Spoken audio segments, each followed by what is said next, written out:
Si Rayo ay isang ordinaryong teenager hanggang sa isang araw, nabangga siya ng truck at na-reincarnate sa isang mundong puno ng mahika. Sa bagong buhay niya, nagkaroon siya ng kakayahang gumamit ng water magic at ang tanging gusto niya ay mamuhay ng tahimik at mag-isa. Pero hindi niya namamalayan na unti-unti siyang nagiging pinakamalakas na mage sa buong mundo. Sa edad na 15, bigla na lang napunta si Rayo sa isang kakaibang puting lugar. Habang naguguluhan siya kung anong nangyayari, may dumating na isang matangkad na lalaking blonde at sinabing patay na siya. Naalala ni Rayo ang aksidenteng pagkabangga sa kanya ng truck at tinanong niya kung Diyos ba ang kausap niya. Sumagot ang lalaki na hindi siya Diyos, kundi parang isang anghel na magpapadala sa kanya sa ibang mundo. Hindi makapaniwala si Rayo na mabibigyan siya ng panibagong buhay, at sinabi ng anghel na maaari niyang piliin kung paano siya mamumuhay doon. Dahil likas siyang kalmado, pinili ni Rayo ang mabagal at mapayapang buhay. Ipinaliwanag ng anghel na sa mundong pupuntahan niya, may mahika at humigit kumulang 20% ng mga tao ang kayang gumamit nito. May talento si Rayo sa water magic at dahil gusto niya ng tahimik na buhay, ilalagay siya sa isang ligtas na baha sa gitna ng kagubatan. May sapat na pagkain para sa 2 buwan at may invisible barrier na magtataboy sa mga halimaw. Nagising si Rayo sa loob ng bahay sa gitna ng gubat at agad siyang lumabas para subukan ang bago niyang kakayahan. Sinuri niya ang bahay at nakita ang frozen meat sa isang malamig na silid. Isang bakanteng paliguan, isang kutsilyo, at 2 beginner na libro tungkol sa mga halimaw at halaman sa paligid. Pagkatapos, lumabas ulit siya para mag-eksperimento sa mahika at natuklasan niyang kaya niyang lumikha ng tubig gamit lang ang imahinasyon nang hindi kailangan ng spell chant. Gusto sana niyang maligo ng mainit pero ang nagagawa lang niya ay tubig na katamtaman ng init kaya nagpa siya siyang magsindi ng apoy. Sinubukan niyang gumawa ng apoy sa pamamagitan ng pagkuskos ng mga patpat pero hindi niya ito nagawa dahil kulang siya sa lakas at kasanayan.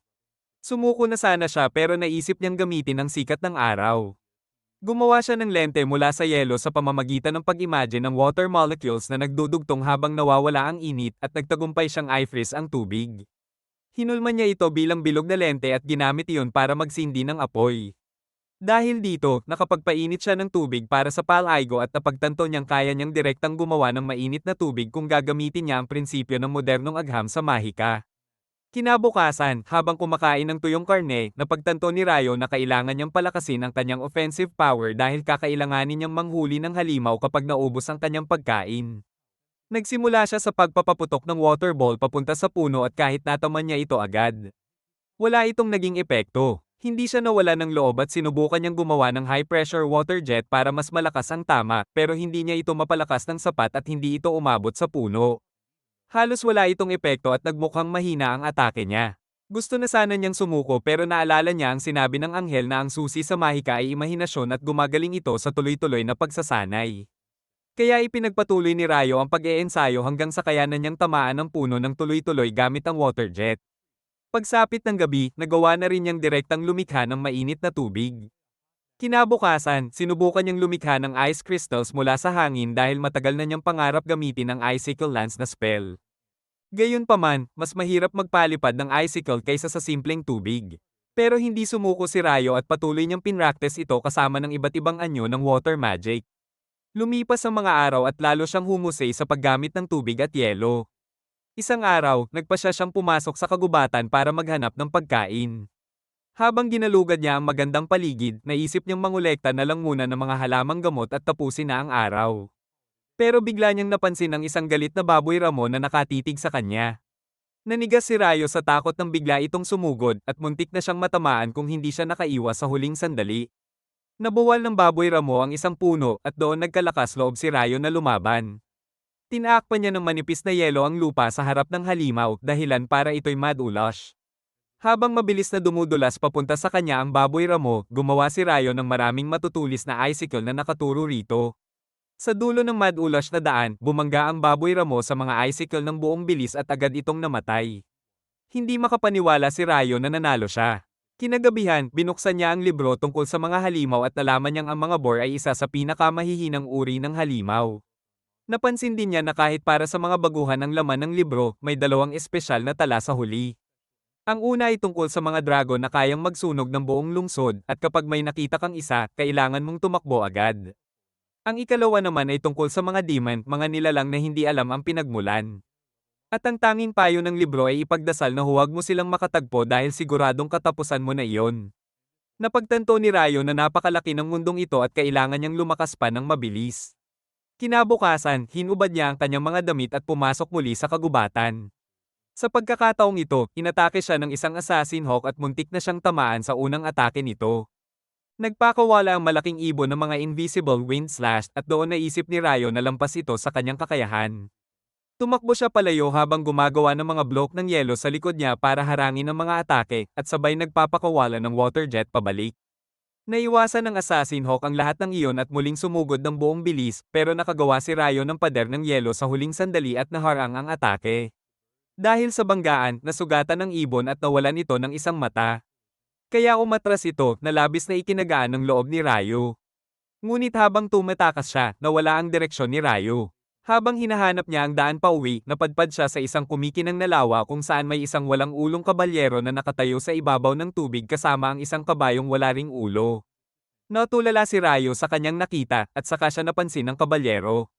Sa kabutihang palad, nakabalik siya sa kanyang bahay ng ligtas. Pagkatapos noon, ipinagpatuloy niya ang paggalugad sa kagubatan. Pakikipaglaban sa mas malalakas na halimaw at paghasa sa kanyang attack magic. Kinagabihan, bumalik siya sa lawa kung saan naghihintay ang walang ulong kabalyero. Wala siyang makitang impormasyon tungkol sa mga headless rider o dulahan sa kanyang libro, kaya iniisip niya kung masyado ba itong mataas ang antas o hindi ito itinuturing na halimaw. Pero hindi na mahalaga yon dahil nandito siya para makipagsanay. Inatake ni Rayo ang kabalyero gamit ang espadang gawa sa yelo pero hindi siya makaisang tama. Siya pa ang paulit-ulit na tinatamaan, ngunit napipigilan niya ang mga ito gamit ang ice shield. Sa huli, napagod siya at bumagsak sa lupa pero hindi siya inatake ng kabalyero dahil sinasanay lang pala siya nito. Nang makatayo siya, lumapit ang kabalyero habang may hawak na maliit na kristal na kutsilyo. Binalutan nito ng tubig ang kutsilyo at agad itong pinagyelo na naging isang espada ng yelo. Ibinigay nito ang espada kay Rayo at doon niya naunawaan na gusto siyang turuan ng kabalyero na maasa ang teknik. Di nagtagal, muling nakasalubong ni Rayo ang Assassin Hawk na nakalaban niya noon. Pero sa pagkakataong ito, nag-evolve na ito at mas lumakas, kapalit ng pagkawala ng katinoan nito. Agad itong nagpakawala ng wind slashes at mabilis namang gumawa si Rayo ng mga pader ng yelo para harangin ang mga ito. Gayunpaman, halos hindi niya na kayang sabayan ang lakas ng mga atake dahil mas malakas na ang mga ito kumpara dati at napupunit ang kanyang depensa. Napilitan siyang umatras at puro depensa na lang ang nagagawa. Biglang sumugod ang ibon ng napakabilis at napigilan ito ni Rayo sa pamamagitan ng pagpatong-patong ng mga ice shield sa harap niya. Sinubukan niyang umatake gamit ng mga icicle pero hindi rin ito tumalab. Pagkatapos, gumamit ang Hawk ng isang sonic attack na agad sumire sa kanyang mga shield. Doon napagtanto ni Rayo na delikado na ang sitwasyon. Ngunit lalo siyang nagulat nang tamaan siya ng kidlat mula sa Hawk. Muling sumugod ang halimaw para tapusin siya pero nagawa ni Rayo na ilabas ang kanyang crystal sword at i-parry ang atake nito. Nagawa rin niyang hiwain ang mga invisible wind attack ng ibon at nang muli itong sumugod, nasaksak niya ito sa dibdib. Bumagsak ang Hawk sa lupa at dahan-daang nilapitan ni Rayo. Naalala niyang 2 beses pa lang silang nagtagpo pero tila naging mahalaga na ito sa kanyang paglaki.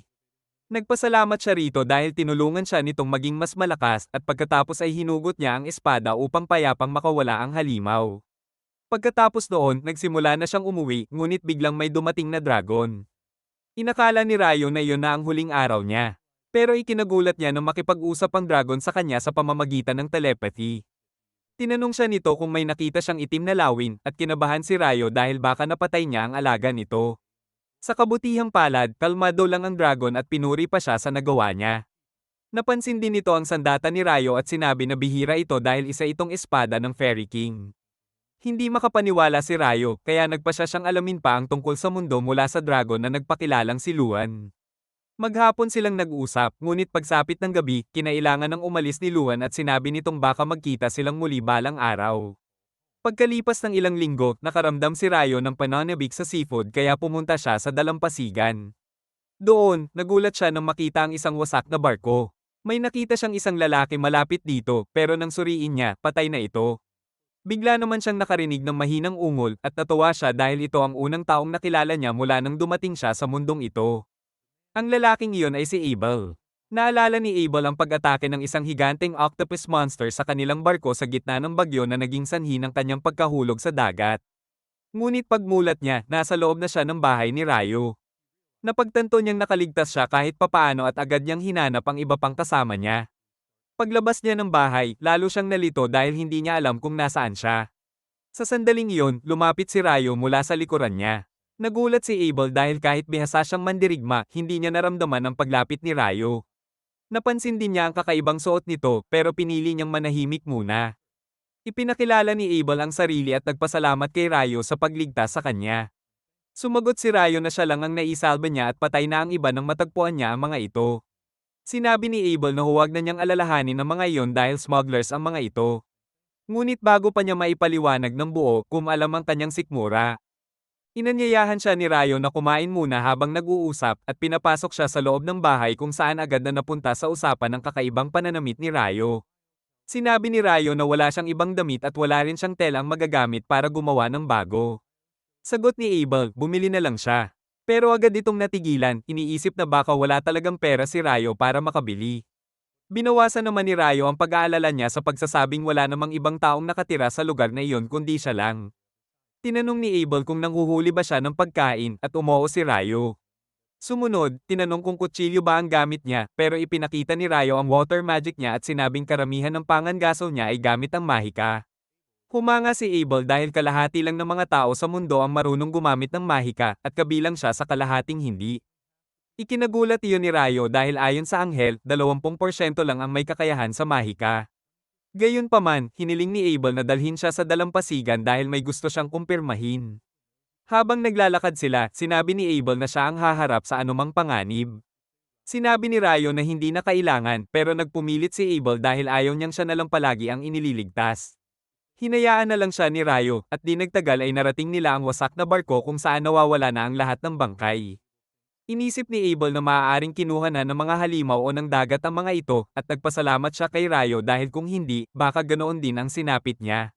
Sinabi ni Abel na hindi niya nahanap ang hinahanap niya at sa ngayon ay gusto niyang hanapin ang kanyang mga kasama. Ngunit dahil tinangay ng bagyo ang barko papunta sa timog, wala siyang ideya kung saan dapat pumunta. Bigla siyang may naisip at tinanong si Rayo kung gusto ba niyang sumama sa kanya. Nagulat si Rayo at sinabi ni Abel na makakatulong siya sa paghahanap ng daan pabalik at tutulungan din niya si Rayo na makahanap ng trabaho para mas maayos ang pamumuhay nito. Matagal na pinag-isipan ni Rayo ang alok at sa huli ay pumayag siyang samahan si Abel bilang gabay pabalik sa lungsod. Kinagabihan, tiningnan niya ang hardin na matagal niyang inalagaan at nalungkot siya sa pag-iisip na iiwan niya ito. Nang gabi ring iyon, sinabi niya kay Abel na lalabas siya para magpaalam sa isang kakilala. Naging mausisa man si Abel, pinili niyang huwag na itong usisain.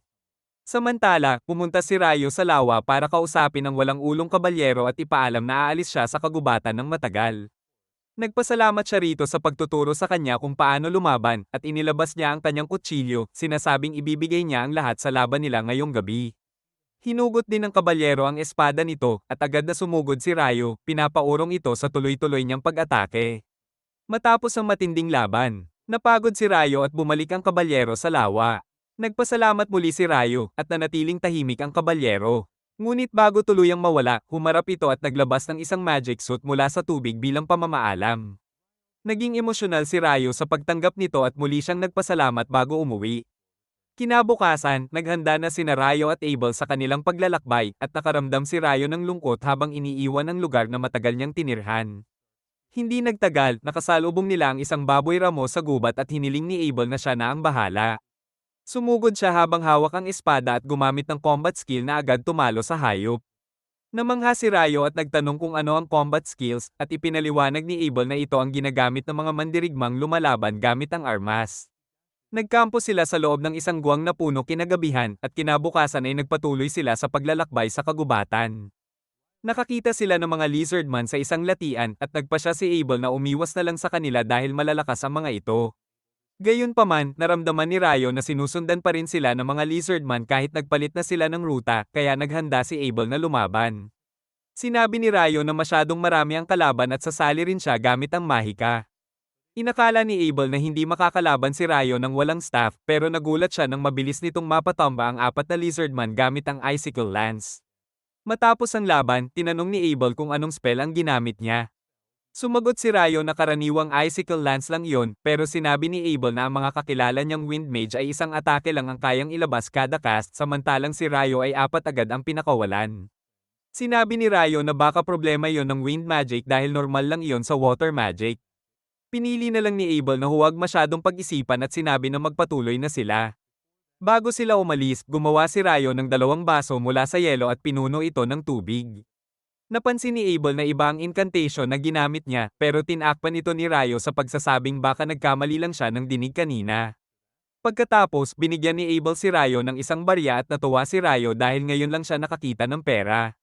Natulala si Abel dahil akala niya mahirap lang si Rayo, pero hindi niya inasahang ganito ito kasimple ang pamumuhay.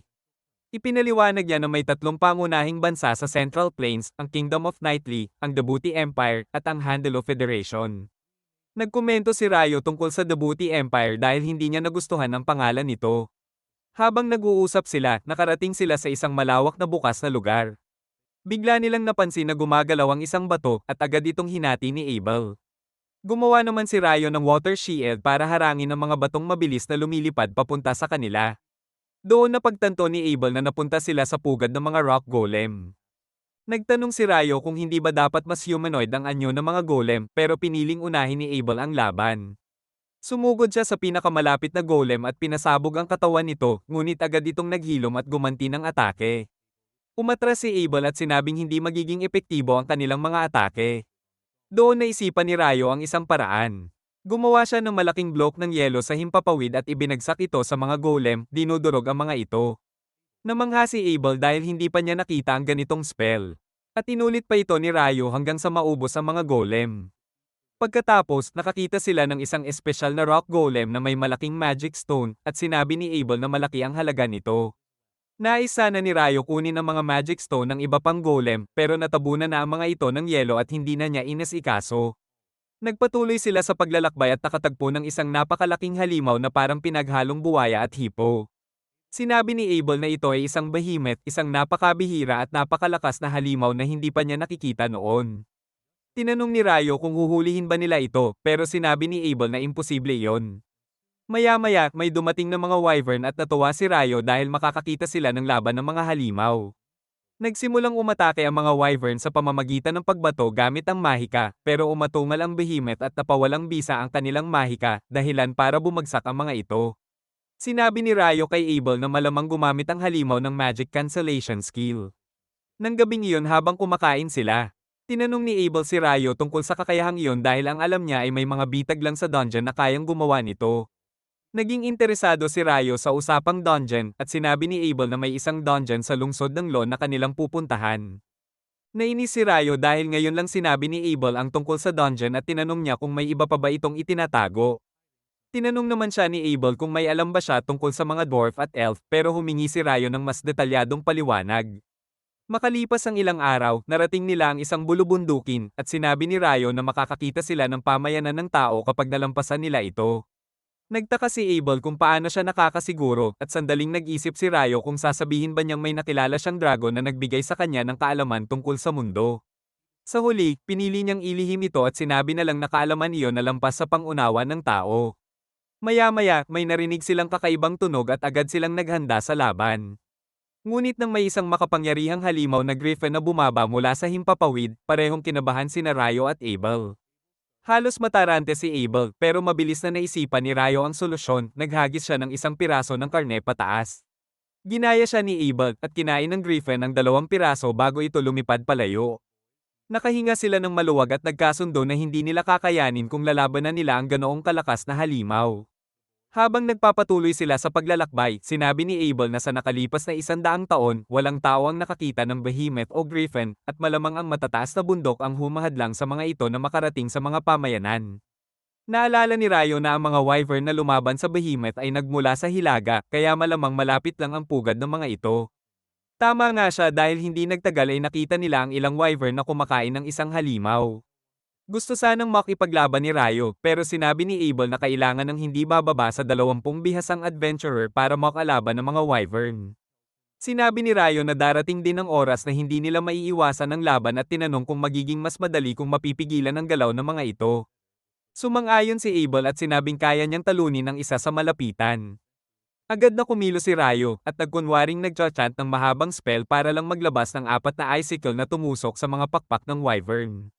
Sinamantala ito ni Abel para patumbahin ang mga ito. Ngunit maya-maya may dumating pang dalawang wyvern. Muling pinako ni Rayo ang mga ito gamit ang icicle pero sa pagkakataong ito ay wala na siyang incantation kaya nagsimulang magduda si Abel. Gayunpaman, natalo nila ang mga wyvern at kinuha ang kanilang mga magic stone bago nagpatuloy sa paglalakbay pahilaga. Di nagtagal, nalampasan nila ang bulubundukin at nakarating sa luntiang kapatagan. Namangha si Abel dahil hindi lang sila nakalaban ng mga wyvern, nakakuha pa sila ng maraming magic stone na may malaking halaga kapag naibenta sa imperyo. Biglang naintriga si Rayo kung saang bansa sila papunta dahil ayos lang sa kanya ang kahit alin maliban sa Dabuhi Empire. Sinabi ni Abel na mas malayo pa sa hilaga ang Duhi Empire at tila nakahinga si Rayo ng maluwag. Nagtaka si Abel at tinanong kung may problema ba siya sa imperyo. Sumagot si Rayo na wala naman siyang problema sa bansa o sa mga tao nito, pero hindi niya gusto ang pangalan kaya ayaw niyang ma-associate dito. Nagtaka si Abel sa sagot na iyon. Biglang may napansin si Rayo na isang daan sa malayo na tumatakbo mula silangan hanggang kanluran. Napagtanto ni Abel na hindi pangkaraniwan ang bulubunduking tinawid nila. Ngunit nang tanungin siya ni Rayo kung ano ang iniisip niya, sinabi niyang wala iyon at na ang daan ay magdadala sa kanila sa isang bayan. Natuwa si Rayo sa ideya na makakatulog na siya sa kama at inirekomenda ni Abel na tikman niya ang pagkain sa bayan. Pagsapit ng gabi, narating nila ang bayan at habang kumakain sa isang inn, iminungkahi ni Abel na magparehistro si Rayo sa Adventurers Guild dahil magsisilbi itong pagkakakilanlan niya. Idinagdag pa ni Abel na kung may guild license si Rayo, hindi na siya magbabayad ng buwis tuwing papasok sa bagong lungsod. Ipinaalala niya na siya ang nagbayad ng isang silver coin para makapasok sila sa bayan. Napangiti si Rayo at tinukso siya, tinatanong kung balak ba nitong itala ang bawat sentimong ginastos niya para sa isang kaibigan. Medyo naasiwa si Abel sa asal na yon pero ipinagpatuloy pa rin niya ang pagpapaliwanag. Sinabi niya na kung magiging miyembro si Rayo ng Adventurers Guild, mabibili ng guild sa magandang presyo ang mga magic stone at materyales mula sa halimaw. Ipinaliwanag din niya na ang mga alchemist lang ang marunong gumamit ng mga materyales na iyon ng maayos, kaya lalo pang naging interesado si Rayo. Ngunit hindi na siya nakapagtanong pa dahil dumating na ang waitress dala ang pagkain. Nagulat si Rayo nang makita ang curry rice sa harap niya. Hindi niya maipaliwanag kung paano nagkaroon ng curry rice sa mundong ito dahil inaasahan niyang mahirap itong gawin at kailangan pang paghirapan. Nang matikman niya ito, napuno siya ng nostalgia dahil kapareho ito ng lasa ng kinakain niya noon sa Japan. Mabilis niyang naubos ang pagkain at agad pang umorder ng dagdag. Kinabukasan, hindi mapigilan ni Rayo ang kakakwento kung gaano kasarap ang curry at pabirong sinabi kay Abel na isa na naman itong bagay na itinago nito sa kanya. Biro niyang pinapagawa si Abel na ibunyag na ang lahat ng sikreto nito at nagulat si Abel sa sinabi niya. Pero ang totoo, gusto lang ni Rayo malaman kung nasaan ang mga dessert shop sa bayan. Medyo naiilang si Abel at umiwas, sinasabing hindi siya mahilig sa matatamis kaya lalo pang nagtaka si Rayo sa kilos nito. Pagkatapos, nagpatuloy sila sa paglalakbay at di nagtagal ay narating nila ang bayan ng Lon na napapalibutan ng malalawak na taniman ng trigo. Pagdating nila sa gate, nakilala si Abel ng bantay na si Nimmer at nagulat ito dahil ilang buwan na siyang itinuturing na nawawala. Ipinaliwanag ni Abel na marami ang nangyari at nakabalik siya ng ligtas dahil kay Rayo. Nagpasalamat si Nimmer kay Rayo at masiglang kinamayan ito bago nakipagkwentuhan kay Abel. Pagpasok nila sa bayan, sinabi ni Abel na dumiretso sila sa guild dahil maaari niyang tulungan si Rayo na tumaas agad ang ranggo sa oras ng pagpaparehistro. Ipinaliwanag niya na karaniwang nagsisimula sa F-rank ang mga bagong adventurer, pero kung may rekomendasyon mula sa isang B-rank o mas mataas, maaari silang agad maging D-rank. Pagdating nila sa guild, nagulat at natuwa ang lahat nang makita si Abel. Pinalibutan siya ng mga tao na parang isang sikat na personalidad at natuwa si Rayo na maraming nagmamalasakit sa kanya. Hinayaan niya muna si Abel na makasama ang mga ito at lumabas siya para magpahangin. Habang naglalakad, bigla siyang nakasalubong ng isang elf. Habang namamangha si Rayo sa matulis nitong tainga at magandang mukha, napansin din ng elf ang kanyang kasuotan. Nakilala nito ang suot niyang damit bilang coat ng Fairy King at sinabi na siguradong pinapaboran siya nito para bigyan ng ganoong regalo. Hindi maintindihan ni Rayo ang ibig nitong sabihin. Nagpaalam ang elf at sinabing nagmamadali siya, pero umaasa siyang magkikita silang muli. Naiwan si Rayo na naguguluhan hanggang sa lumabas si Abel at tinawag siya pabalik. Ipinakilala siya ni Abel sa kanyang mga kaibigan bilang taong nagligtas sa kanyang buhay. Nagpasalamat ang lahat kay Rayo at nagustuhan niya ang atensyon na natanggap niya. Pagkatapos, dinala siya ni Abel sa front desk at hiniling sa receptionist na irehistro siya bilang isang D-rank adventurer batay sa kanyang rekomendasyon. Nagulat ang receptionist sa hiling ni Abel dahil wala pa sa mga miyembro ng party niya ang kailanman nagrekomenda ng iba. Sumagot si Abel na espesyal na kaso si Rayo. Sinabi ng receptionist na kailangan pa rin patunayan ni Rayo ang lakas niya bago siya ma-rank up pero iginiit ni Abel na gusto niyang direktang makausap ang guildmaster. Pinaghintay muna sila ng receptionist at di nagtagal ay dumating ang guildmaster na si Hugh, halatang excited sa pagbabalik ni Abel. Ipinakilala ni Abel si Rayo at sinabi na gusto niya itong sumailalim sa rank up exam. Sagot ni Hugh, kailangan muna nilang sukatin ang lakas nito. Ngunit sinabi ni Abel na mas malakas pa si Rayo kaysa sa kanya, bagay na hindi agad pinaniwalaan ni Hugh. Para patunayan ito, ipinakita ni Abel ang mga magic stone na nakuha nila mula sa mga wyvern at halos hindi makapaniwala si Hugh. Sinabi niya na sa dami ng mga iyon, para bang nakapatay sila ng sapat na wyvern na kayang sumiron ng isang buong bansa. Idinagdag ni Abel na hindi na kailangang mag-alala sa pag-atake ng halimaw dahil napatay nila ang mga wyvern sa timog ng Malefic Mountains. Naging interesado si Rayo sa pangalan ng bundok at ipinaliwanag ni Hugh na wala pa siyang naririnig na taong ligtas na nakatawid sa Malefic Mountains dahil napakapanganib nito kahit para sa mga high-ranking adventurer. Hindi siya makapaniwala na sina Rayo at Abel ang unang nakagawa nito, kaya agad niyang inaprubahan ang pagtaas ng ranggo ni Rayo nang walang pagsusulit. Bigla namang pumasok ang mga kasamahan ni Abel at emosyonal na sinalubong siya dahil akala nila ay hindi na siya babalik. Hinayaan sila ni Hugh na magkumustahan at isinama si Rayo sa labas para sa pagpaparehistro. Sumunod si Rayo, pero sinabi ni Abel na hintayin siya sa reception matapos ang proseso dahil may gusto siyang ipakita. Habang naglalakad, ipinaliwanag ni Hugh na ang party ni Abel na Crimson Sword ay isa sa pinakamalakas at pinakasikat sa kanila. Hindi na yun ikinagulat ni Rayo, mas iniisip niya kung karapat-dapat ba talaga siya sa D-rank agad. Sinabi ni Hugh na kilala niya ang kakayahan ni Abel pero alam niyang hindi nito kayang talunin ang isang wyvern mag-isa, kaya naniniwala siyang malaking bahagi ang ginampanan ni Rayo sa laban na sapat na para maging D-rank siya. Maya-maya, dumating ang receptionist na si Nene dala ang kagamitan para sa opisyal na pagpaparehistro at iniwan na ni Hugh ang proseso sa kanya dahil marami pa siyang aasikasuhin. Nagpakilala si Nena at nagsimula sa mga karaniwang tanong. Ipinaliwanag niya na sa loob ng 300 araw mula sa pagrerehistro, pwedeng tumira si Rayo sa guild lodgings, pero pagkatapos nito ay kailangan na niyang maghanap ng sarili niyang matitirhan. Ikinwento rin niya ang tungkol sa kursong inaalok ng guild para sa dungeon exploration para sa mga bagong adventurer. Agad namang sinabi ni Rayo na gusto niyang sumali, kaya pinapunte siya ni Nene sa meeting hall makalipas ang 2 araw. Alas 9 ng umaga, nagulat si Rayo na may mga orasan sa mundong ito. Pagkatapos, sinimula na ang mismong proseso ng pagpaparehistro at pinapahawak siya sa isang kristal na aparato. Nang ilagay niya ang kamay niya rito, sinuri nito ang kanyang biometrics at inilipat ang datos sa isang metal plate na naging guild card niya. Binati siya ni Nene bilang opisyal ng miyembro ng Adventurers Guild. Pagkatapos doon, umalis sila sa opisina. Hindi nagtagal, inilibot ni Abel si Rayo sa bayan at sinabi na bibilhan niya ito ng damit at staff bilang bayad sa pag-escort sa kanya. Masaya si Rayo na makatanggap ng damit pero nagtaka siya tungkol sa staff. Ipinaliwanag ni Abel na kailangan iyon ng lahat ng magician, ngunit sinabi ni Rayo na kaya niyang gumamit ng mahika kahit walang anumang gamit. Dagdag pa niya, gumagamit din siya ng espada kapag malapitan ng laban, kaya hindi rin magiging kapaki-pakinabang ang staff sa kanya. Nagulat si Abel sa narinig at lalo pa siyang namangha nang sabihin ni Rayo na ang maliit na kutsilyo niya ay iyon na ang espada niya.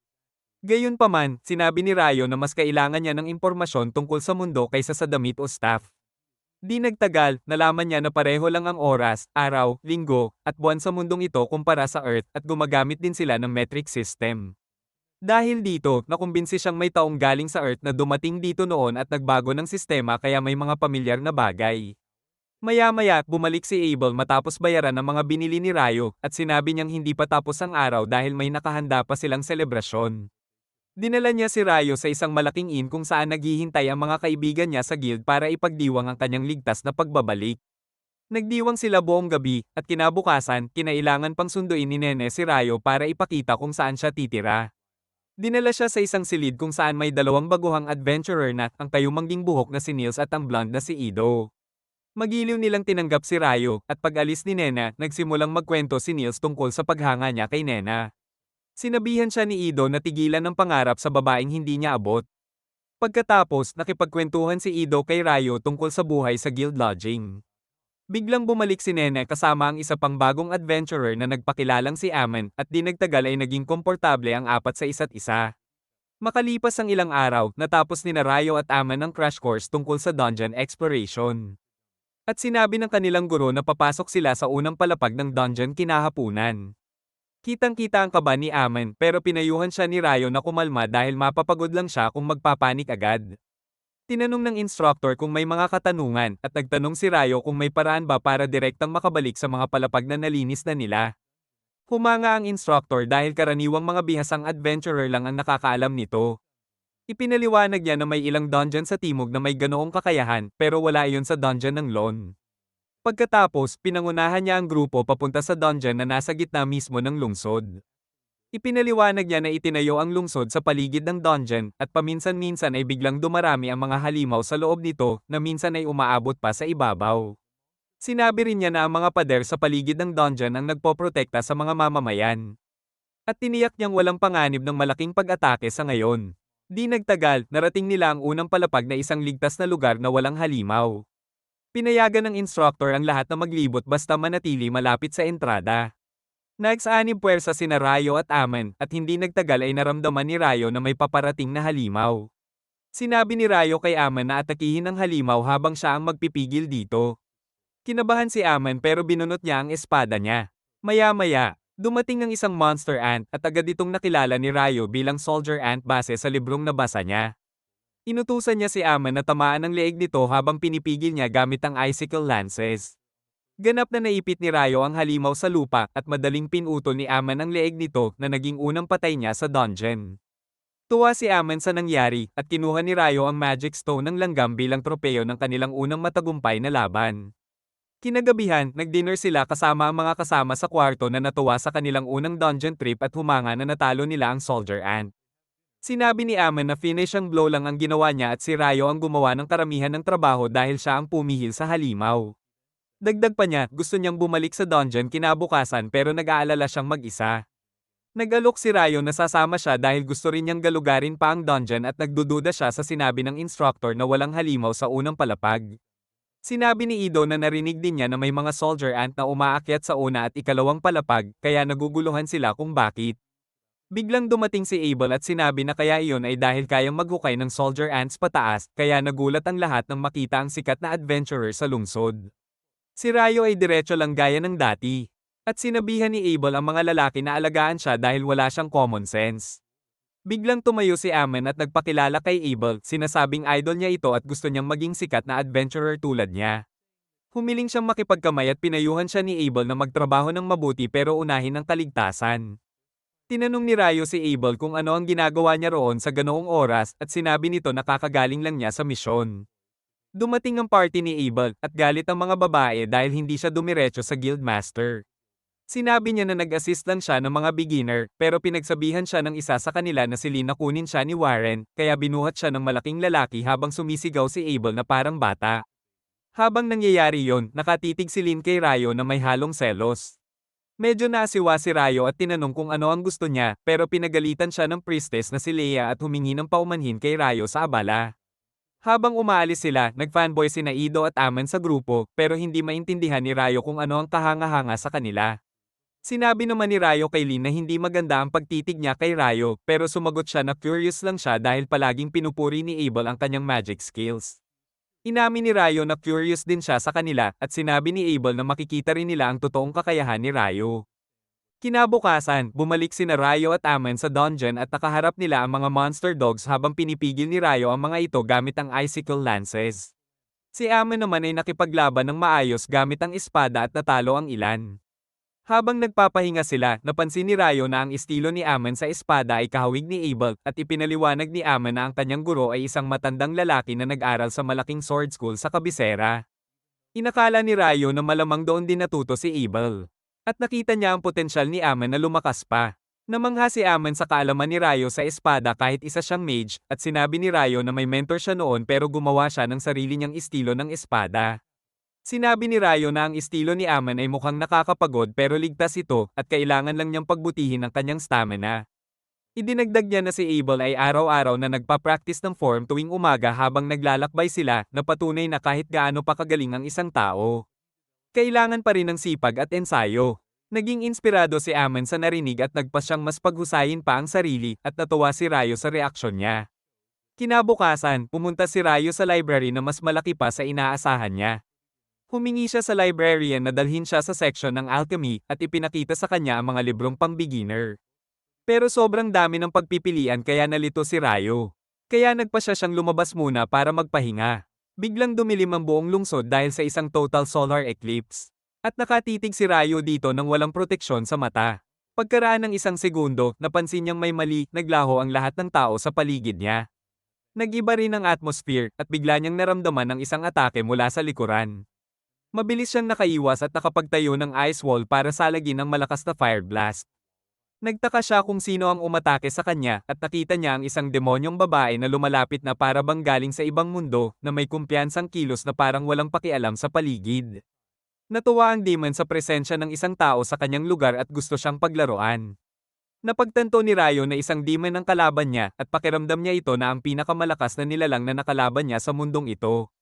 Gusto sana niyang tumakas pero ramdam niyang hindi siya makakalabas sa kakaibang espasyong iyon.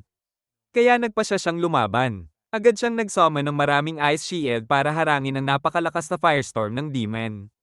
Biglang nagbago ng atake ang demon at nagpaputok ng invisible wind bullet na tumago sa mga shield pero napigilan ito ng armor ni Rayo. Hindi makapaniwala ang demon kung paano nakakasalo ng tao ang ganoong klase ng atake at nang mas maigi niyang tiningnan si Rayo, napansin niyang suot nito ang robe ng Fairy King. Napagtanto niyang hindi ordinaryong mage si Rayo. Kaya nagdesisyon siyang gumamit ng espada imbes na mahika. Inilabas din ni Rayo ang kanyang ice sword at sinalag ang atake nito. Nanatili siyang defensive habang patuloy siyang tinutulak ng demon na mas mabilis sa kanya at muntik na siyang tamaan sa mukha. Gumanti si Rayo gamit ang daan-daang icicle lances pero mabilis itong naiwasan ng demon habang patuloy itong naglalaro sa laban. Hindi nito napansin na papatapos na ang eclipse. Napagtanto ni Rayo na gumagamit ang demon ng wind magic para dagdagan ang bilis nito. At bigla itong sumugod para sa finishing blow. Nasalo ito ni Rayo ng walang hirap dahil kahit mabilis ang demon, hindi ito kasing lakas ng training niya laban sa Headless Knight. Nagulat ang demon at tinanong kung sino ba talaga si Rayo at paano nito nakuha ang Fairy King's robe at sword. Gumawa ito ng fireball pero agad itong pinawalang bisa ni Rayo gamit ang icicle lance. Nainis ang demon at nagdesisyon siyang tapusin na agad ang laban dahil delikado si Rayo kung magtatagal pa. Sumugod siya ng walang habas pero patuloy na nakadepensa si Rayo. Nakahanap siya ng pagkakataon at gumanti dahilan para mawalan ng balanse ang demon. Hinintay ni Rayo ang sandaling iyon at pinakawalan ang sunod-sunod na icicle lances sa kanya. Gumawa ang demon ng isang pader ng apoy sa paligid niya, na agad na pinawalang bisa ang mga atake ni Rayo. Habang lumalakas ang labanan, naglabas siya ng mga pader na bato para protektahan ang sarili. Nagbago rin ng atake si Rayo at gumamit ng high-pressure water jets para putulin ang depensa at masugatan ang demon. Nagulat ang demon nang tumama ang mga atake sa kanya, pero swerte niya, si Rayo ay umaatake lang ng bulag dahil sa makapal na usok. Nagpasya siyang tapusin na ang laban at sumugod para sa finishing blow, ngunit biglang tumalon ang demon at sinalubong ang atake niya sa ere. Sa kanilang banggaan sa himpapawid, napansin ni Rayo na mabilis na naghihilom ang mga sugat ng demon. Sa isang sandali ng pagkagulat, pinalipad siya nito at bumagsak sa isang gusali. Habang naghahanda ang demon para sa malakas na finishing attack, napansin niya ang patak ng tubig na bumabagsak mula sa langit. Nagtaka siya, ngunit nang tumama ito sa kanyang mukha at masakit na inihaw siya dahil mas mainit pa ito sa kumukulong tubig, napasigaw siya sa sakit. Agad siyang nagkubli sa loob ng isang bowl ang bato at naghintay na matapos ang kumukulong ulan. Sa oras na iyon, muling bumagsak si Rayo. Biglang nagpakawala ang demon ng napakalakas na flame magic na Samire sa paligid. Lumapit siya kay Rayo na may masamang hangarin, ngunit halos tapos na ang eclipse at nang tumama ang sikat ng araw sa kanyang espada, ito ay tuluyang naglaho. Sinabi ng demon na hindi nila matatapos ang laban ngayon at sinabi naman ni Rayo na umalis na siya. Hindi naman nagalit ang demon at nagpakilala bilang Leonor at tinanong ang pangalan ni Rayo. Ibinigay niya ito ngunit nilinaw niyang ayaw niyang malaman pa ang tungkol sa mga demon. Nagulat si Leonor na alam niya ang tungkol sa kanila. At napagtanto niyang dapat ay pinatay niya na si Rayo imbes na mag-enjoy sa laban. Sinabi niya na magkikita pa sila ulit sa hinaharap pero posible ring makasalubong niya ang ibang demon bago iyon. Binalaan niya si Rayo na huwag magpapapatay sa iba dahil sa susunod mas malakas na siya at siya mismo ang tatapos sa kanya. Nagulat si Rayo sa narinig. Pagkatapos ay natapos ang eclipse at nawala ang lahat ng bakas ng labanan. Nakaramdam si Rayo ng kakaibang pakiramdam at nagdesisyon siyang bumili muna ng mga libro at magpahinga. Dumiretso siya sa bangko para kunin ang pera mula sa pagbebenta ng Wyvern Magic Stones at dumaan sa dorm para tingnan ang kanyang mga kasama, ngunit wala sila. Habang palabas na siya, nakita niyang binubugbog sila ng ibang adventurers. Tinawag siya ni Naaman at Ido na duwag dahil iniwan niya sila habang sugatan. Sinabi ng leader ng mga nananakit na si Dan na pareho lang iyon sa mga halimaw sa dungeon na umaatake kapag mahina ka. Biglang natamba ang mga kasama ni Dan dahil inatake sila ni Ryu mula sa likuran.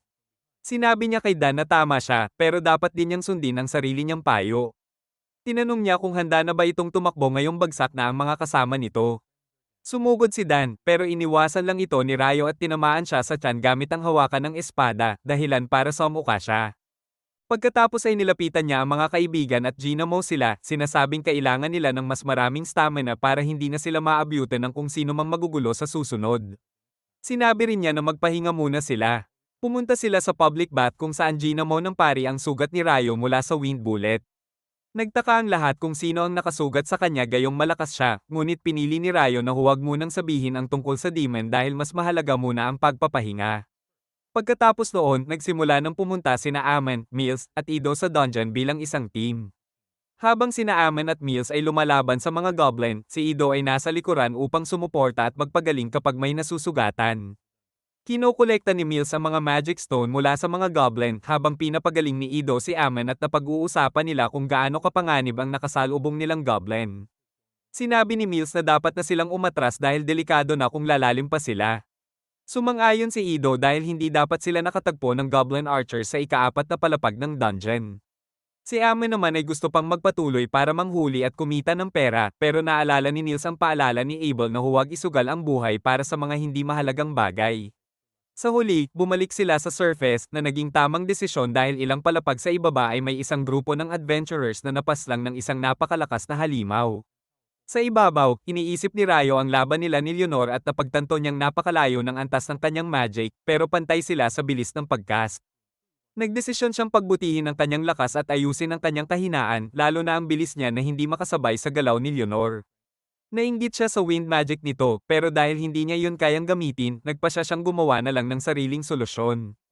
Naisip niyang gumamit ng water jet para mapabilis ang sarili niya. Sinubukan niya ito sa pamamagitan ng paggawa ng ice platform sa harap niya at daan-daang maliliit na water jet sa kanyang likod para itulak siya pasulong, pero ang resulta ay kasing bilis lang ng matandang tumatawid sa kalsada.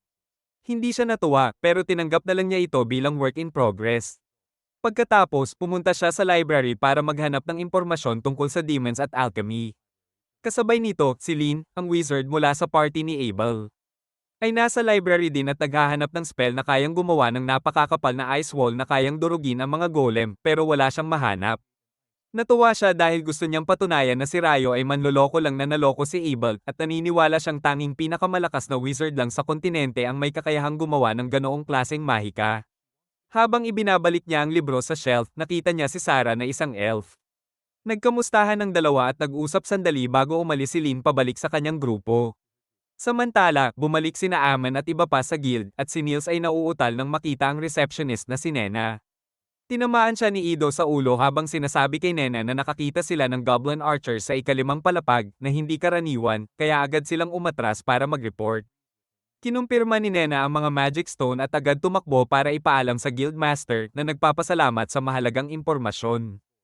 Hindi natuwa si Hyo nang marinig na may goblin sa ikalimang palapag dahil karaniwan itong nasa mas mababang bahagi ng dungeon.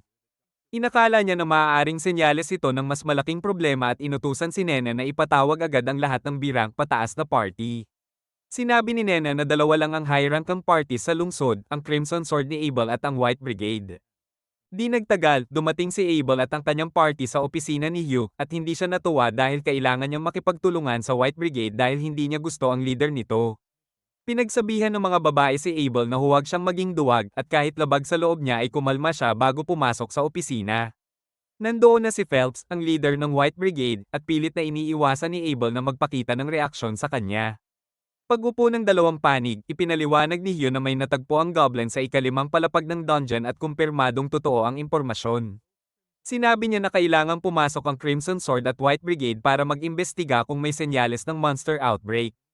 Idinagdag niya na 10 taon na ang nakalipas mula sa huling outbreak at kahit maaga pa, posible na may paparating na naman. Inalok niya sila ng 100 gold coins bilang advance at 200 gold coins pa kapag natapos ang misyon. Tinanong ni Abel kung investigation lang ba ang gagawin nila at kinumpirma ito ni Hugh. Tanong naman ni Phelps kung ano ang gagawin nila kung nagsimula na ang outbreak. At sinabi ni Hugh na dapat agad silang umatras sa surface dahil isasara ang mga pader ng dungeon at magpapadala ng mga knight para harapin ang mga halimaw. Ipinaliwanag niya na naabisuhan na rin ng Lord at ang Knights headquarters dahil kung totoong outbreak ito, kailangan ng buong paghahanda. Tinanong niya kung tatanggapin nila ang misyon at agad silang pumayag. Kinabukasan, naghanda si Rayo para pumunta sa Northern Library bago pa magising ang kanyang mga kasama. Sinabi niya na balak niyang mag-aral pa tungkol sa alchemy at narinig niyang mas advanced ang mga libro sa Northern Library. Sinabi ni Ido na tama iyon at ang mga dirang pataas lang ang makakapasok doon. Dagdag pa ni Aman, may mga bulong-bulungan na may mga bawal na libro roon. Natuwa si Rayo, pero sinabi ni Ido na kailangan mo munang maging B-rank para mabasa ang mga iyon. Binigyan siya ng good luck ng mga kasama niya habang naghahanda sila para sa panibagong dungeon raid. Pagdating ni Rayo sa Northern Library, nagustuhan niya agad ang lugar at nagsimulang maghanap ng mga libro. Naisip niya na kung magtatanong siya tungkol sa demons, tiyak magpapanik ang mga tao. Habang paakyat siya sa unang palapag, nakita niya si Sarah na elf at agad siyang napatitig sa kanya. Samantala, si Hugh at ang dalawang high-rank party ay nakarating na sa gate ng dungeon. Habang bubuksan na nila ito, pinigilan sila ni Abel dahil pakiramdam niya may mali. Inutusan niya si Lee na gumamit ng wind magic para aiskan ang unang palapag at natuklasan niya na may daan-daang halimaw na naghihintay sa kanila sa harap mismo ng gate. Nagpanik ang lahat dahil malinaw na senyales ito na nagsimula na ang Great Monster Outbreak. Inutusan ni Hugh ang lahat na umatras at makipag-ugnayan sa mga knight at sa guild. Sa guild, nakita ni na Mills at iba pa ang anunsyo na isinara ang dungeon at inakala nilang dahil ito sa Goblin Archers na nakita nila. Maya-maya, may dumating na lalaki na sumisigaw na nagsimula na ang monster outbreak at kailangan ng lahat ng adventurers na pumunta sa mga pader sa paligid ng dungeon para pigilan ang mga halimaw. Sa kabilang banda, si Rayo at Sarah ay nakatitig lang sa isa't isa sa gitna ng kaguluhan hanggang sa magsalita si Sarah at sabihing nagkita na naman sila. Nagpakilala sila sa isa't isa. At tinanong ni Sarah kung may hinahanap ba si Rayo na espesyal. Halos may bulalas ni Rayo na tungkol sa demons ang hinahanap niya, pero agad niya itong binawi at sinabing gusto niyang mag-aral ng alchemy para makagawa ng golems. Humanga si Sarah sa ambisyon niya dahil hindi raw madali ang paggawa ng golem, pero sinabi niya na wala talagang librong nakatutok mismo doon.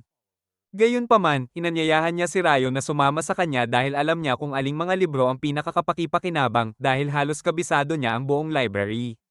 Habang naglalakad sila, napag-usapan nila ang tungkol sa mga libro at adventuring at ibinunyag ni Sarah na siya lang ang miyembro ng B-rank adventurer party na Wind. Nabanggit ni Rayo na may narinig siyang iisang elf lang sa lungsod at sinabi ni Sarah na bihira talaga ang mga elf na nakikisalamuha sa tao pero siya ay isang kakaibang kaso. Sa kabilang banda, nakarating na ang lahat ng adventurers sa pader ng dungeon at nagsimulang bumagsak ang gate habang dumadagsa ang mga halimaw. Inutusan ni Hugh ang lahat na gumamit ng magic at pana, at nagsimula ang matinding labanan laban sa Goblin Army. Sumama rin ang mga knight at mukhang kontrolado ang sitwasyon, pero nag-aalala si Hugh dahil mas marami ang Goblin kumpara sa nakaraang outbreak. Sa gitna ng laban, naubusan ng pana ang party ni Abel, pero dumating si Niels na may dalang bar aisles ng pana at mensahe mula kay Hugh na ang kanilang grupo ang tatapos sa boss monster. Pagkatapos ng unang wave ng mga goblin, halos naubos na ang lahat kaya inutusan ni Hugh sina Abel at Phelps na pangunahan ang pagsalakay. Tumalon sila mula sa pader at ginamit ni Lee ng wind magic para pabagalin ang kanilang pagbaba. Mabilis nilang pinaslang ang natitirang goblin hanggang sa makarating sila sa pintuan at naghanda para sa boss. Lumabas ang isang goblin general at inakala nilang matatapos na ito kapag napatay nila siya, pero sumunod pa ang dalawa at napagtanto ni Abel na Goblin King na ang kanilang kinakaharap. Nagdesisyon siyang hatiin ang laban, siya at si Phelps ang tatama sa mga general habang si Nalin at Leia ang sa isa pa. Habang lumalaban, naputol ni Abel ang braso ng kalaban niya, ngunit biglang lumabas ang Goblin King at sumigaw siya sa lahat na yumuko. Sa isang iglap, isang napakalakas na wind slash ang lumabas mula sa dungeon at pinatay ang dalawang Goblin General sa isang hit. Nagulat ang lahat sa lakas ng Goblin King, pero alam ni na Abel at Phelps na sila lang ang kayang humarap dito. Sabay nilang inatake ang Goblin King, ngunit hindi tumagos ang kanilang mga sandata sa baluti nito. Biglang sumugod si Abel gamit ang skill niya para maging parang multo at umiwas sa atake, at nakalapit siya para subukang saksakin ang puso ng Goblin King. Pero hindi pa rin ito natapos. Aatakihin sana siya ng Goblin King, ngunit inutusan ni Abel si Lin na tapusin ito habang siya ay muling naglaho. Tinamaan ng Wind Spears ni Lin ang Goblin King at tuluyan itong bumagsak. Naging maluwag ang lahat dahil nanalo sila, ngunit hindi nila alam na hindi pa tapos ang lahat dahil may mas malakas pang banta sa loob ng dungeon. Kinagabihan, pagbalik ni Rayo sa guild, napansin niyang sobrang excited ang lahat habang si Hyo ay lubog sa dami ng paperwork. Nakaupo si Hugh sa opisina niya habang nakasimangot dahil sa dami ng trabaho. Kailangan niyang i-update ang lokal na lord at ang Knight Commander tungkol sa monster outbreak, magbayad sa lahat ng adventurers na lumahok sa labanan, i-assess ang performance nila, magpadala ng invoices sa Royal Capital para sa pondo, at magplano ng pag-aayos ng mga nasirang pasilidad habang ginagawa pa rin ang regular na trabaho niya. Ang tanging ginhawa lang ay sarado muna ang dungeon sa loob ng isang buwan. Pero alam niyang magdadala rin iyon ng panibagong problema. Samantala, nalaman ni Rayo mula sa kanyang mga kasama na nagkaroon nga ng monster outbreak sa dungeon at nalutas ito ng dalawang pinakamalakas na party, kaya masaya ang buong guild. Tinanggap niya na magandang dahilan iyon para mag-celebrate. Si Mills ay todo puri kay Abel at pinag-uusapan kung paano nito hinarap ang Goblin King. Idinagdag ni Ido na si Lin ang tumapos sa laban gamit ang Bullet Rain na itinuturing na pinakamataas na level ng Wind Magic. Sinabi ni Ama na nakaiwas si Abel sa atake na iyon kahit hindi siya gumalaw, kaya nagtaka siya kung paano niya nagawa iyon. Dumating si Abel at ipinaliwanag na gumamit siya ng sword skill na Perfect Shadow na nagbibigay sa kanya ng kakayahang umiwas sa lahat ng ranged attacks. Lalong naging fanboy sina Mills at ang iba pa, at pinuri rin sila ni Abel sa kanilang tulong. Si Rayo naman ay patuloy na iniisip ang Perfect Shadow at sinabing kailangang henyo ang nakaisip ng pangalan ng skill na iyon. Maya-maya, dumating sina Lin at Leia para hanapin si Abel at sinabing alam nilang kasama niya si Rayo. Ramdam ni Rayo ang malamig na tensyon sa kanilang matatamis na boses at biglang tinanong ni Lin kung kaya ba talaga niyang gumawa ng ice wall. Sumagot si Rayo na ang limit niya ay isang cube na may 40 meter edge at nagulat si Lin sa narinig niya. Ipinaliwanag ni Rayo na hindi madali ang matutunan at ma-master ito. Pero nagawa niya sa sariling paraan. Tinanong siya ni Lin kung original spell ba ito, pero hindi niya alam ang ibig sabihin noon. Sinabi ni Lin na basic knowledge na karamihan ng spells ay may incantations, pero para kay Rayo, personal preference lang iyon. Lalo lang naguluhan si Lin. Bago pa siya makapagtanong muli, sinabi ni Niels kay Rayo na lumalamig na ang pagkain kaya agad siyang pumunta sa food counter. Nalito si Lin sa nangyari, at ipinaliwanag ni Abel na sa tingin ni Rayo, ginagamit lang ang incantations dahil cool pakinggan at kaya niyang gumamit ng magic kahit wala nito na para kay Lin ay sobrang kakaibang konsepto. Pagkatapos noon, bumagal ang trabaho sa guild. Si Niels at ang kaibigan niya ay nakatayo lang sa harap ng notice board dahil ubos na agad ang mga quest bago pa sila makakuha. Dumating si Rayo at nalaman niya na bumagsak ang job availability dahil pansamantalang sarado ang dungeon. Tinanong siya ng mga kasama kung may quest din siya at sinabi niyang bibili lang siya ng magic copper ore para sa alchemy experiments niya. Nagulat sila dahil mahal ang magic ore pero alam nilang may pera si Rayo kaya hindi ito problema. Doon, nagdesisyon si Rayo na tulungan sila. Sinabi niya na siya ang maghahir sa kanila para sa mining job ng magic copper ore. Sinabi ni Mills na may abandonadong mina malapit sa lungsod at natuwa si Rayo sa balita. Inalok niya ang grupo ng 4 na gold coins bawat isa bilang bayad sa pagkuha ng trabaho. At bibilhin niya ang bawat piraso ng copper ore sa halagang 25 gold coins sa kondisyon na uuwi silang lahat ng ligtas. Labis ang tuwa ng mga lalaki dahil sa isang ganitong trabaho, mas malaki pa ang kikitain nila kaysa sa isang taong normal na trabaho. Tinanong ng mga kasama ni Rayo kung sigurado ba siyang kaya niyang bayaran ang ganoon kalaking halaga, at sumagot siya na mas mura pa rin iyon kumpara sa market price ng magic copper ore. Masayang umalis ang grupo para sa trabaho at bumalik si Rayo sa kanyang kwarto. Ngunit maya-maya, nakarinig siya ng nakakabahalang ingay sa labas. Paglabas niya, nakita niya ang mga knight na pilit kinukuha ang isang babae habang may adventurer na sinusubukang pigilan sila. Lumalala ang sitwasyon habang hinihila ng mga knight ang babae at itinulak sila ng adventurer para ipagtanggol ito. Nainis ang isang knight at binunot ang espada niya para turuan ng leksyon ang adventurer, pero bago pa siya makasugod, bigla siyang nadulas at bumagsak kahit walang nakikitang dahilan. Tinanong niya ang adventurer kung ano ang ginawa niya, at sagot nito ay siguradong si John Cena raw ang nagpatid sa kanya. Lalo lang itong ikinagalit ng knight pero muli siyang nadulas nang subukan niyang bumangon. Dumating si Phelps at sinabihan ng mga knight na umatras kung ayaw nilang maparusahan. Tinanong nila kung paano siya makakausap sa ganitong tono, at sinabi ni Phelps na hindi lang siya adventurer kundi isa ring noble mula sa Heinlein family. May nakilala sa mga knight na iyon ang pangalan dahil mula rin sa pamilya na iyon ang dating commander ng Royal Knights. Ipinahayag ni Phelps na ang tinutukoy nila ay ang kanyang ama. Pagkatapos ay pinagsabihan niya sila na huwag dungisan ang pangalan ng mga knight kaya agad silang umatras. Pinuri ni Phelps ang adventurer sa kanyang tapang at inutusan itong ihatid ang babae sa kanyang mga kasama. Pagkaalis nila, napatingin si Phelps sa bintana ni Rayo at binati siya nito. Nagpakilala si Phelps bilang leader ng White Brigade at sinabi niyang marami na siyang narinig tungkol sa kahangahangang magic ni Rayo. Kinabahan si Rayo at inisip niyang baka napansin niya ang ginawa niyang pagdula sa mga knight pero sinabi ni Phelps na ang tinutukoy niya ay ang kwento mula kay Abel. Habang nagsisimula silang mag-usap, dumating ang sekretarya ni Phelps para kunin siya at napansin ni Rayo na pareho silang malalakas. Kinagabihan, kumain mag-isa si Rayo hanggang sa dumating si Abel at umupo sa kanya. Sinabi ni Abel na bihira na siyang makita mag-isa at sinagot din ito ni Rayo tungkol sa kanya. Sinabi ni Abel na may ipagkakatiwala siyang sikreto kay Rayo dahil kailangan niya ng tulong nito, kaya napadpad sila sa entertainment district. Doon, ibinunyag ni Abel na ang captain ng Knights ay kaibigan niya at pinakiusapan siyang hanapin ang ilang pasaway na knight na nagtatago para magliwaliw. Naiintindihan nito ni Rayo, ngunit napansin niya ang mga kaina-hinalang adventurer na nakamask. Itinuro niya ito kay Abel at sinabi na hindi niya sila nakita kahit sa welcome party. Sagot ni Abel, marami talagang dayong adventurer dahil sa dungeon, pero sinabi ni Rayo na sarado ang dungeon ngayon.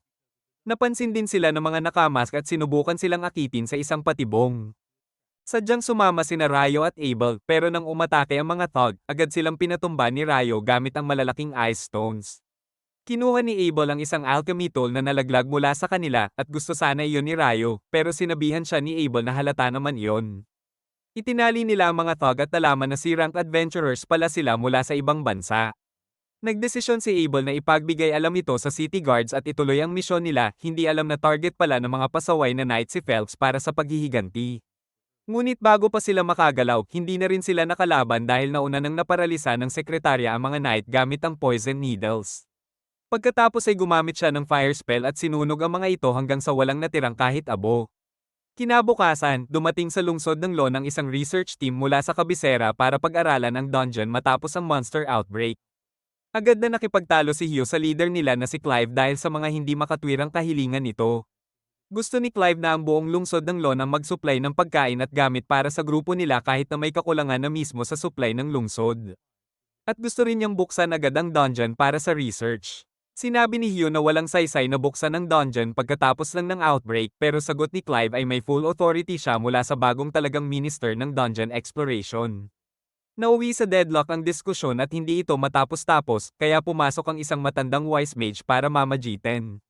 Sinabi niya kay Hugh na sa susunod, aasikasuhin nila ang pagkain at sa ngayon ay kayang i-accommodate ng lungsod ang grupo. Tungkol naman sa pagbubukas ng dungeon, sinabi ni Clive na wala nang magagawa si Hugh pero naglatag siya ng sarili niyang kondisyon kung may masaktan na lungsod o mamamayan dahil sa pagbubukas ng dungeon, responsibilidad iyon ng ministry. Nagalit si Clive pero nilinaw ni Hugh na hindi niya bubuksan ang gate hanggat hindi siya pumapayag sa kondisyon na iyon. Sa huli, napapayag si Clive ng matandang mage at sinabi nitong kukuha sila ng mga skilled adventurers bilang guards ng mission. Samantala, pumunta si Rayo sa inn kung saan tumutuloy si Abel at ang party nito para tingnan kung mas masarap ang pagkain doon kaysa sa guild lodgings. Pero bago pa siya makapasok, may tumakbong babae palabas ng pinto at hiniling sa kanya na ihatid siya sa Adventurer Guild dahil may urgent message siyang ihahatid. Gutom na gutom si Rayo, pero pinili niya pa ring tulungan ang babae. Dinala niya ang mensahe kay Abel.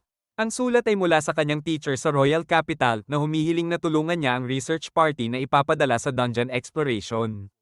Nagduda si Abel dahil alam niya na may nangyaring isang malakas na rank party noon na pumasok agad pagkatapos ng outbreak at hindi na nakabalik. Sinabi ni Rayo na kung ganoon, mas mabuti pang tumanggi sila at bumalik siya sa inn para kumain. Samantala, Nagpakilala ang babae bilang Natalie, isang novice mage mula sa kilalang pamilya ng water magic users. Tinanong agad siya ni Lin kung alam niya ang spell para gumawa ng ice wall sa ere, pero sinabi ni Natalie na hindi pa niya alam yun dahil nagsisimula pa lang siya mag-aral ng magic. Tinanong niya kung may nakakagawa ba noon at sinabi nila na si Rayo ang nakagawa. Nagulat si Natalie at nagsimulang purihin ni Abel si Rayo gaya ng dati. Nagbigay ng direktiba si Abel sa kanyang party na huwag lalabanan si Rayo dahil imposible silang manalo kahit sabay-sabay pa sila. Sinabi rin niya kay Natalie na kung may kailangan siyang tulong at hindi niya sila mahanap, pumunta siya kay Rayo. Kinabukasan, naghanda ang research team para pumasok sa dungeon at sa huli ay pumayag si Abel na maging escort nila. Kilala niya ang matandang mage mula dati at pinag-usapan nila ang mana detector tool na kayang magpadala ng signal ng mana mula sa loob ng dungeon papunta sa analysis team na nasa labas ng kampo. Lumipas ang 3 araw at narating ng research team ang ikapitong palapag ng dungeon pero wala silang nakitang kakaiba. Gayunpaman, halatang nagmamadali si Clive at ang grupo niya mula sa Royal Academy, kaya hindi na sila pinansin ni Abel at tinawag lang silang mga mayayabang. Sa labas naman, tumatanggap ang mga low-rank adventurers ng updates tungkol sa sitwasyon sa dungeon at sa mga available na trabaho. Habang bawal pa rin sa kanila ang ibang bahagi ng dungeon, may pumasok na tanong sa isip ni Rayo kaya tinanong niya si Hugh tungkol sa kulay ng magic stones na nakuha mula sa mga monster ng outbreak. Sinabi ni Hugh na maganda ang tanong niya dahil lahat ng goblin ay nag-drop ng yellow magic stones, kahit dapat ay green ang kulay ng mga ito.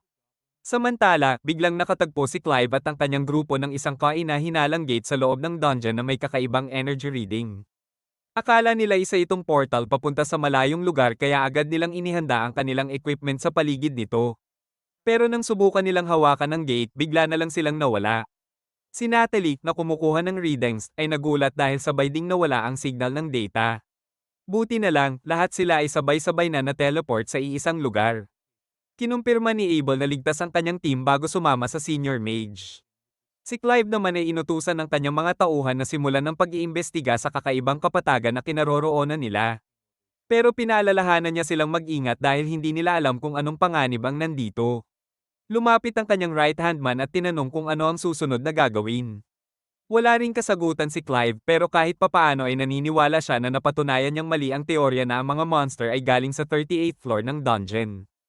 Ngayon ay iniisip niya na ang mga halimaw ay galing sa lugar na ito sa likod ng gate at nakikita niya ito bilang malaking discovery na magpapabilis sa pag-angat niya sa posisyon bilang minister.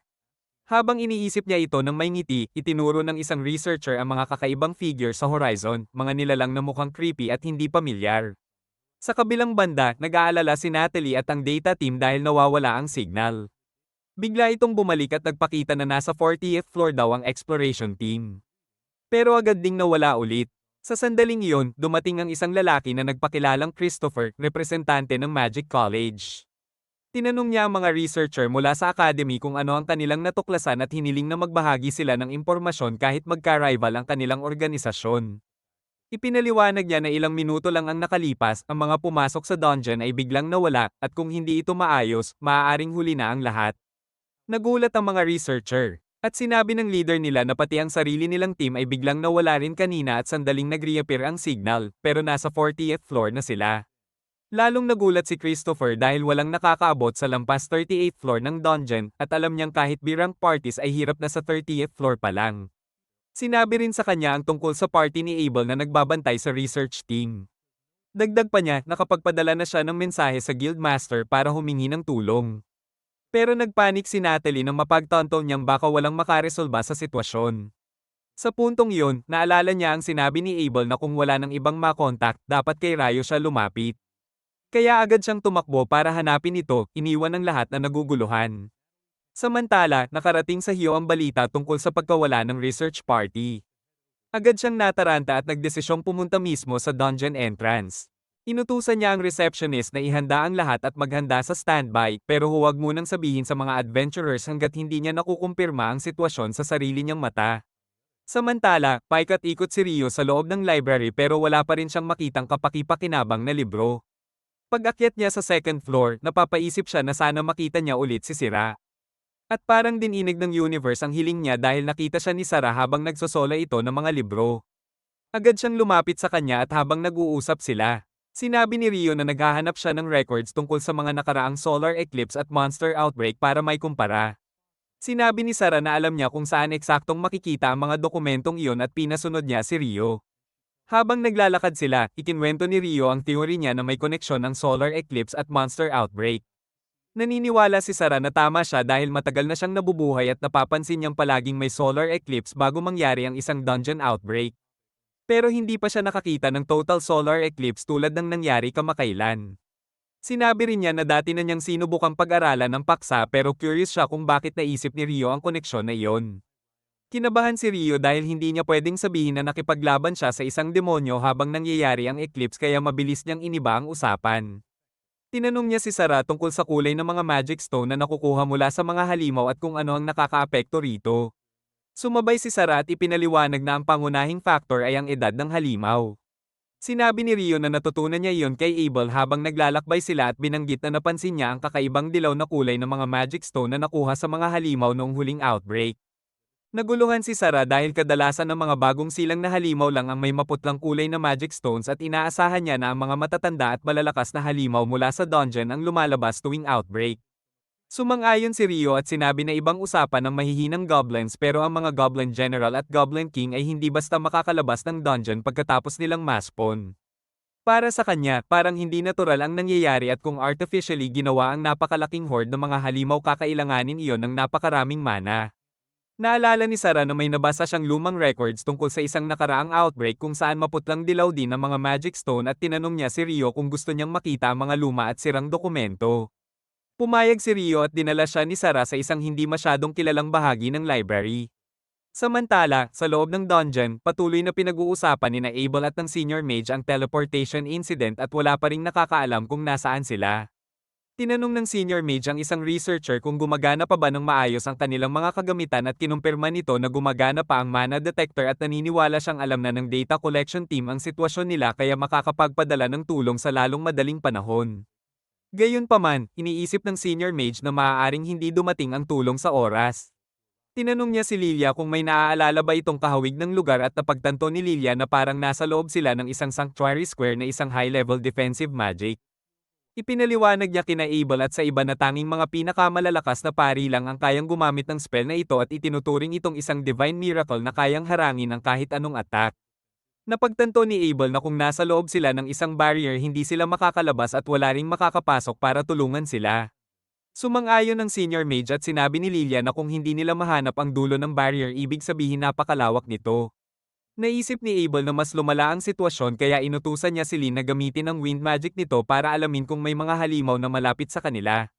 Sinunod ni Lynn ang utos at ginamit ang kanyang spell. Natunton niya ang humigit kumulang 1,000 tao sa malapit at kasama nila ay may mga 50 nilalang na hindi pa niya kailanman nakita. Inisip ni na Abel at ng senior mage na ang mga taong iyon ay sina Clive at ang kanyang grupo kaya nagpa siya silang puntahan sila dahil hindi nila alam kung ano ang mga nilalang na kasama nila. Samantala, narating ni Hyo ang entrance ng dungeon at nakipagkita kina Christopher at sa mga researcher. Nawalan siya ng pag-asa nang marinig na ang research team ay natagpuan sa ika-4 na palapag dahil kahit ipadala niya ang lahat ng adventurer sa bayan, hindi pa rin nila sila iligtas. Sinabi rin ni Christopher na hindi niya kayang isugal ang pagpasok sa dungeon ngayon at sumang-ayon si Hyo sa desisyon niya. Sa sitwasyong ito, ang tanging magagawa niya ay ipagdasal na ligtas sina Abel at ang iba saan man sila naruroon. Samantala, hindi ligtas sina Clive at ang kanyang mga tauhan. Inaatake sila ng mga hindi kilalang kalaban. Habang ang ilan sa kanila ay nagtatago sa ilalim ng mga barrier, ang iba naman ay hinahabol at tinatamaan ng mga ball ang kulay ube na hellfire. Hindi nagtagal, nagpakita ang mga umaatake, at doon napagtanto ni Clive na mga devil ang mga ito, isang uri ng halimaw na iba sa demon. Nabasa niya lang ang tungkol sa kanila sa mga libro, pero alam niyang napakadelikado nila. Gayunpaman, ang mga adventurer na wala sa loob ng barrier ay nagpa siya pa ring lumaban pero mabilis silang natalo. Pagdating ni na Abel at ng grupo niya, si Clive at iilan na lang sa kanyang mga tauhan ang buhay. Nakilala ni na Lilia at ng senior mage ang mga devil at kinabahan sila dahil sinasabing ang mga ito ay immune sa magic at mas malakas kaysa sa mga tao. Iniisip ni Lilia na wala silang laban pero nagpa siya ang senior mage na lumaban pa rin kahit ano pa ang kahihinatnan. Sa utos niya, sabay-sabay na umatake ang mga mage gamit ang kanilang magic at nagdulot ito ng matinding pinsala sa mga devil. Nagulat si Lilia nang makitang epektibo pala ang magic laban sa kanila at ipinaliwanag ng matandang mage na hindi naman talaga napatunayan na immune sila sa magic at haka-haka lang yon. Inutusan niya ulit ang mga mage na umatake, pero napagtanto niya na mauubusan sila ng mana bago pa nila matalo ang lahat ng kalaban.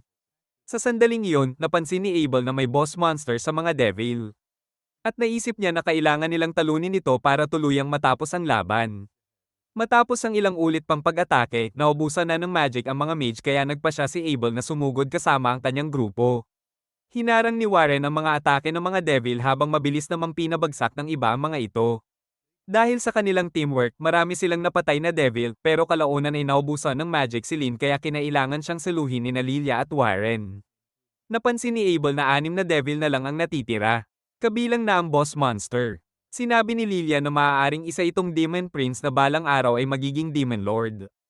Tinanong siya ni Abel kung sigurado siya at ipinaliwanag niya na ang magkaibang kulay ng mga mata ay tanda ng isang Demon Prince at sa nakaraan ay mga bayani lang ang nakatalo sa mga ito. Nagpa siya si Abel na sumugal at lumakad pasulong habang sinasabi kay Lilia na susubukan niyang patayin ang iba pang mga devil kahit hindi niya matalo ang boss. Sinabi rin niya na huwag mawalan ng pag-asa dahil may mga himala pa ring nangyayari. Pagkatapos nito, sabay-sabay siyang inatake ng mga devil. Mabilis niyang napatumba ang ilan sa kanila, pero biglang umatake ang Demon Prince at itinaboy ang kanyang mga kasama palayo sa labanan. Lumapit ito kay Abel para sa isang one-on-one at ang bilis pa lang nito ay sapat na para matakot siya. Sa isang galaw ng espada nito, napaatras si Abel at agad itong lumapit muli sa kanya. Biglang sumugod si Clive at ang kanyang grupo pero walang epekto ang kanilang magic sa Demon Prince. Sa halip, ang mga tauhan nito ay nagpakawala ng mga projectile na Some-Iris sa kanilang mga shield kaya napilitan silang umatras. Nagpa siya si Abel na isugal ang lahat gamit ang isang skill na nagbibigay sa kanya ng sobrang bilis para makaiwas sa mga atake. Naiperi niya ang espada ng Demon Prince at nakahanap ng pagkakataong umatake pero naiwasan iyon ng kalaban at tinamaan ang kanyang balikat. Bumagsak si Abel sa lupa at hindi na makagalaw habang itinaas ng Demon Prince ang espada nito para tapusin siya. Napasigaw si Lilia sa takot na mawala si Abel. Pero biglang dumating si Rio at sumagip sa kanya, bumagsak mula sa bubong ng ika-40 palapag. Nagulat ang lahat sa pagdating niya at tinanong ni Rio si Abel kung nasugatan ba siya. Nagbiro pa siya at sinabing umuwi na sila dahil nag-aalala na ang lahat. Si Abel, hindi pa rin makapaniwala na dumating si Rio para iligtas siya, ay nagsabing hindi sila makakaalis dahil sa malakas na kalaban sa harap nila. Sinagot iyon ni Rio at sinabing siya na ang bahala. Natarante si Abel at ipinaliwanag na ang kalaban ay isang Demon Prince, pero sinabi ni Rio na isa lang itong Baby Demon Lord kaya ganoon ito kaina. Walang makaintindi sa iniisip ni Rio habang naglalakad siya papunta sa mga devil. Sinubukan siyang atakihin ng mga devil sa likuran pero pinigilan niya ang kanilang mga projectile gamit ang icicle lances. Pagkatapos ay lumikha siya ng water jet sa likod ng mga ito at agad pinutol ang kanilang mga ulo. Bago humarap ng direkta sa Demon Prince. Hinugot ni Rio ang kanyang espada at sinabi sa Demon Prince na tapusin na nila agad dahil wala siyang buong araw. Ilang minuto bago nito, nang malaman ni Natalie na naipit sina Abel at ang iba sa ika-40 palapag ng dungeon, agad niyang hinanap si Rio. Wala ito sa dorm niya at sinabi ng mga kasama niya na hanapin siya sa north side ng library. Kahit hindi niya alam kung nasaan iyon, nang makuha niya ang direksyon ay agad siyang tumakbo para hanapin si Rio. Sa kabutihang palad, nagkita sila sa daan at agad niya itong pinakiusapan na pumunta sa dungeon dahil nasa panganib sina Abel at ang kanyang grupo. Nagpa siya si Rio na alamin ang detalye habang papunta at agad siyang gumawa ng carwaying yelo para kay Natalie. Habang hinihila niya ito papunta sa gate ng dungeon, nalaman niya ang tungkol sa mga pagkawala sa loob nito at naitanong kung bakit siya ang nilapitan ni Natalie. Sinabi nito na si Abel ang nag-utos sa kanya na kontakin si Rio kung sakaling kailangan nila ng tulong at wala siya roon. Agad na naintindihan ni Rio ang sitwasyon at nagmadali papunta sa dungeon gate. Sinabihan siya ng mga guard na bawal pumasok pero gumawa lang siya ng mga pader ng yelo para hadlangan sila at madaling nakapasok. Pagkatapos nito, napagtanto niyang matatagalan siya kung dadaan sa normal na ruta papunta sa ika-40 palapag, kaya ginamit niya ang kanyang water jets para mabilis na makagawa ng daan papunta roon. Ngayon, nakatayo siya sa harap ng Demon Prince at hinahamon itong maunang umatake. Pumwesto siya at nang sumugod ang Demon Prince, mabilis siyang umiwas at tinaga ang leeg nito ng malinis. Inisip niya na mabagal ang halimaw pero mabilis ding natapos ang laban. Pero biglang pinulot ng Demon Prince ang ulo nito at ibinalik sa katawan na parang walang nangyari. Napaisip si Rio na mukhang magiging mahirap itong kalaban kaya nagpa siya siyang subukan kung hanggang saan ang kakayahan nitong mag-regenerate. Agad siyang lumikha ng daan-daang water jets at pinagpira-piraso ang katawan nito, at isa sa mga iyon ang Some-Iris sa Magic Stone nito kaya naging abo ito. Nagulat si Abel nang makita kung gaano kadaling nilusaw ni Rio ang isang Demon Prince. Nagpasalamat si Abel kay Rio sa pagligtas sa kanilang lahat at sa kalmadong paraan ay sinabi ni Rio na bayaran na lang niya ito sa pamamagitan ng paglibre sa kanya ng hapunan mamayang gabi. Sinabi ni Abel na ililibre niya siya buong linggo at natuwa si Rio sa narinig. Maya-maya, dumating si Lilia at mahigpit na niyakap si Abel habang si Warren naman ay dinala sa ligtas na lugar ang walang malay na si Ren. Lumapit din ang senior mage para magpasalamat kay Rio sa pagtulong sa kanila at sumagot siya na sinwerte lang siyang nakaabot siya sa tamang oras. Napansin niya na marami nang namatay bago siya dumating at sinabi ni Abel na dapat kunin nila ang mga magic stone mula sa mga devil at gamitin ang kikitain mula rito para tulungan ang mga pamilya ng mga namatay. Nagustuhan ni Rio ang ideya pero bumalik ang atensyon niya sa mga halimaw na tinatawag na devil. Sinabi ni Abel na ngayon lang sila nakita ng lahat doon dahil hindi na lumalapit ang mga ito sa mga tao sa loob ng ilang siglo. Naging curious si Rio sa pagkakaiba ng demon at devil. Pero nagpasya siyang pag-isipan na lang yon sa ibang oras. Sinabi niya na pagdating niya roon ay nakaramdam siya ng kakaibang magic field sa paligid na nawala matapos niyang talunin ang boss. Ipinaliwanag ng matandang mage na iyon marahil ang protective barrier na humaharang sa sinumang gustong pumasok o lumabas sa lugar. Idinagdag ni Rio na habang nasa ika-39 na palapag siya, gumamit siya ng spell para i-scan ang paligid at may napansin siyang kakaiba malapit sa hagdan. Iminungkahi niya na tingnan nila iyon pauwi dahil posibleng konektado ito sa insidenteng iyon. At sumang-ayon ang lahat. Pero bago iyon, kinuha muna nila ang mga magic stone mula sa mga devil na kulay maitim, at kahit ang senior mage ay ngayon lang nakakita ng ganito. Sinabi ni Lilia na kahit sa mga museo at library ng simbahan ay wala ring tala tungkol sa magic stone ng mga devil. Dagdag pa ng senior mage, kilala ang mga devil na may space-time magic dahil bigla na lang silang lumilitaw. Naisip ni Rio na parang may kulang sa impormasyong ito. Sa ibang dungeon, isang grupo na pinamumunuan ng bayani na si Roman ang nakakita ng isang madilim na altar at ginamit nila ito para tawagin ang Demon Lord. Pero imbes na Demon Lord, si Leonor na isang demonist ang dumating. Nagulat siya nang makita ang mga taong inaakalang siya ang Demon Lord at nang marinig niya na si Roman ang bayani na tatalo rito. Umasa siyang malakas ito. Nagpasya siyang labanan siya, pero natapos agad ang laban nang matusok ng kanyang espada si Roman. Nainip si Leonor kaya agad siyang lumapit sa altar at kinuha ang itim na bato sa ibabaw nito bilang kanyang lot. Natakot ang ibang adventurer kaya hindi sila lumaban, at sinabi ni Leonor na tulungan na lang nila ang bayani dahil maaari pa nila itong mailigtas. Sinunod nila siya at ginamaw si Roman na galit na isinumpa si Leonor at tinawag pa rin itong Demon Lord. Sinabi niya na hindi siya ang Demon Lord kundi mas malakas pa rito. Ipinaliwanag niya na maaaring matalo ng grupo ni Roman ang kasalukuyang Demon Lord pero hindi iyon sapat para hamunin siya. Ikinwento niya na nakilala niya ang isang taong si Rio na kasing lakas niya at sinabihan ng bayani na maging 1,000 beses na mas malakas kung gusto nitong maabot ang antas nito bago siya tuluyang naglaho sa isang portal. Bumalik sa dungeon ni Rio ang eksena kung saan natagpuan nila ang isang basag na itim na sphere na kahawig ng kinuha ni Leonor sa kanyang dungeon. Naging curious ang lahat dito pero wala silang makuhang impormasyon tungkol dito, kaya nagpa siya ang matandang mage na dalhin ito sa ibabaw para pag-aralan. Hindi nagtagal ay nakarating sila sa surface kung saan natuwa si Hyo na makita na kahit papaano ay buhay na nakabalik si Abel at ang kanyang grupo.